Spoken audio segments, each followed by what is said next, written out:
যেই সরকারি আসে সেই সরকারি 1 লাখ টাকার এসি কিনতে গেলে 15 লাখ টাকা লেগে যায়।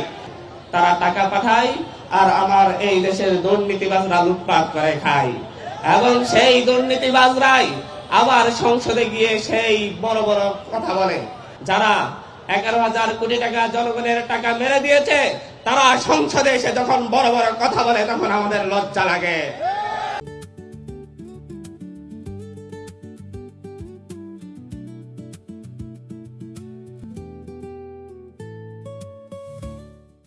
আমাদের এই দেশের গার্মেন্টস শ্রমিকের সংখ্যা প্রায় 40 লাখ, যেটা সারা বাংলাদেশের মোট জনসংখ্যার প্রায় মাত্র 15 থেকে 17%। কিন্তু দেখেন, এই 17% জনসংখ্যা বাংলাদেশের বৈদেশিক রপ্তানি অর্থনীতির 80% তারা দখল করে রেখেছে। 80% আয় হয় মাত্র এই 40 লাখ শ্রমিকদের রক্ত আর ঘামে। কিন্তু সেই শ্রমিকদের ঘরে থাকার জায়গা নেই, রান্না করার পাত্র নেই, তাদের নিয়মিত দৈনন্দিন চাল কেনার টাকা নেই। তাদের উপর নির্ভর করে আমরা বড় বড় দেয়াল তৈরি করি। আমরা আমাদের 1 লক্ষ টাকার এসি, আমাদের যেই সরকারি আসে সেই সরকারি 1 লাখ টাকার এসি কিনতে গেলে 15 লাখ টাকা লেগে যায়। কিন্তু আমাদের শ্রমিকদের দৈনন্দিন খাবারও জোটে না। আমাদের যেই প্রবাসী আয় রয়েছে, বাংলাদেশের মূল অর্থনীতি, মূল জীবিকা শক্তি, মূল বাংলাদেশের অর্থনৈতিক পাইপলাইন আমাদের প্রবাসী ইনকাম। 1 কোটি মানুষ বাবা মা ছেড়ে, তাদের পরিবার পরিজন ছেড়ে, আত্মীয় স্বজন ছেড়ে, জন্মভূমি ছেড়ে সুদূর সেই মধ্যপ্রাচ্য কিংবা পশ্চিমা বিশ্বে গিয়ে তারা শ্রম দেয়, তারা টাকা পাঠায় আর আমার এই দেশের দুর্নীতিবাজরা লুটপাট করে খায়, এবং সেই দুর্নীতিবাজরাই আবার সংসদে গিয়ে সেই বড় বড় কথা বলে। 11,000 কোটি টাকা, যারা 11,000 কোটি টাকা জনগণের টাকা মেরে দিয়েছে, তারা সংসদে এসে যখন বড় বড় কথা বলে তখন আমাদের লজ্জা লাগে। আমরা দেখছি শ্রমিক প্রতিনিধি নেই, সেই কথা আসে। কিন্তু আমাদের বাংলাদেশের অর্থনীতিকে টিকে রাখার জন্য আমরা একজন অর্থনীতিবিদ চেয়েছিলাম যে বাংলাদেশ ব্যাংকের গভর্নর হবে, কিন্তু দেখলাম এক গার্মেন্টস ব্যবসায়ীকে নিয়ে এসেছে বাংলাদেশ ব্যাংকের গভর্নর করার জন্য।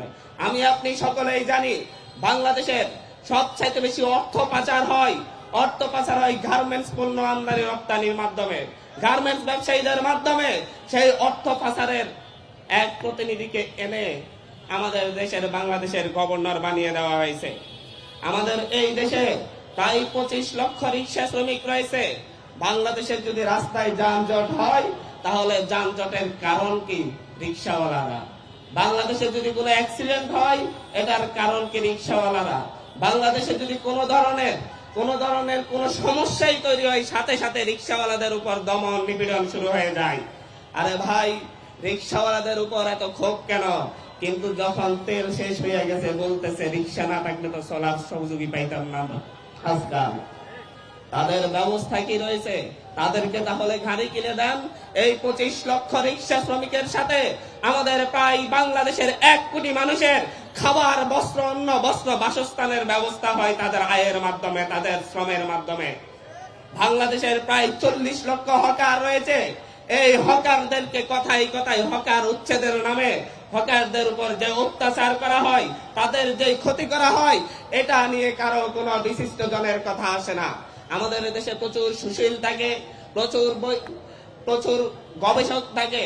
তাদের গবেষণা শুধুমাত্র গার্মেন্টস ব্যবসায়ীরা কি ঠিক মতো লাভ করতে পারতেছে নাকি পারতেছে না সেটা নিয়ে, ব্যাংক মালিকরা কি ঠিক মতো টিকে আছে নাকি নাই সেটা নিয়ে তাদের গবেষণা আমাদের এই 40 লাখ হকারদের নিয়ে নাই। কথায় কথায় হকার উচ্ছেদ। আরে ভাই, হকারদের যদি উচ্ছেদই করতে হয়, তাহলে আপনারা যারা রাজনৈতিক দল ক্ষমতায় থাকেন, যখন যেই ক্ষমতায় আসেন, তার হাত ধরে আমাদের প্রত্যেকটা হকার বাড়ি থেকে প্রতিদিন 100 টাকা, 200 টাকা, 500 টাকা, 1000 টাকা করে চাঁদাবাজি করেন, আপনাদের খাবারই তো বন্ধ হয়ে যাবে। যদি হকার উচ্ছেদ করতে হয়, হকার উচ্ছেদের আগে তাদেরকে যারা বসায় ওই জায়গায়, তাদেরকে ধরে ধরে আগে জেলে ঢুকান, তারপর দেখবেন হকাররা আর এখানে এমনিতেই বসে না। আমাদের এই দেশের পরিবহন খাতে প্রায় 30 লক্ষ মানুষ সরাসরি পরিবহন শ্রমের সাথে জড়িত। তার মধ্যে 27 লাখই হচ্ছে পরিবহন ড্রাইভার। আপনার এই পরিবহন ড্রাইভারদেরকে বাস মালিকরা সকালে একবার বিকেলে একবার টিপ দিতে বাধ্য করে। যদি বলে যে আমি এক বেলা টিপ দিয়েছি, রাতের বেলা দিব না, বলে কালকে থেকে তোর গাড়ির চাবি দিব না, তোর আর পরিবহন চালানোরই দরকার নেই। কিন্তু অ্যাক্সিডেন্ট হলে বাবারে ভাবা এবার বাস চালককে ধরে ফাঁসি দাও। অথচ এই ফিটনেসবিহীন গাড়ি কারা চালায়, কারা তাদেরকে এক বেলার জায়গায় দুই বেলা গাড়ি চালাতে বাধ্য করে, তারা সব সময় ধরাছোঁয়ার বাইরে থাকে। আজ যদি এই 40 লক্ষ পরিবারের আমরা যদি সুষ্ঠু মর্যাদা না দিতে পারি, 40 লক্ষ পরিবার খাবে কি? তাদের চিকিৎসার খরচ কোথায়? তাদের নিয়মিত নিউট্রিশনের ব্যবস্থা নেই, নিউট্রিশনাল খাবারের ব্যবস্থা নেই। প্রতিদিন তাদের যেই শ্রম দেয় তার বিনিময়ে ডেইলি লেবার হিসাবে তাদেরকে বেতন দেওয়া হয়, কিন্তু মাসিক বেতন তাদেরকে দেওয়া হয় না। আমরা চাই সম্মান। আমি একটা কথা বলতে চাই, শ্রম কাজ নয়, এটা মর্যাদা। এই মর্যাদা অবশ্যই প্রতিষ্ঠা করতে হবে এবং এই প্রত্যেকটা পেশাকে পেশা হিসাবে রাষ্ট্রীয় স্বীকৃতি দিয়ে তাদের একটা ন্যূনতম মজুরি নির্ধারণ করতে হবে।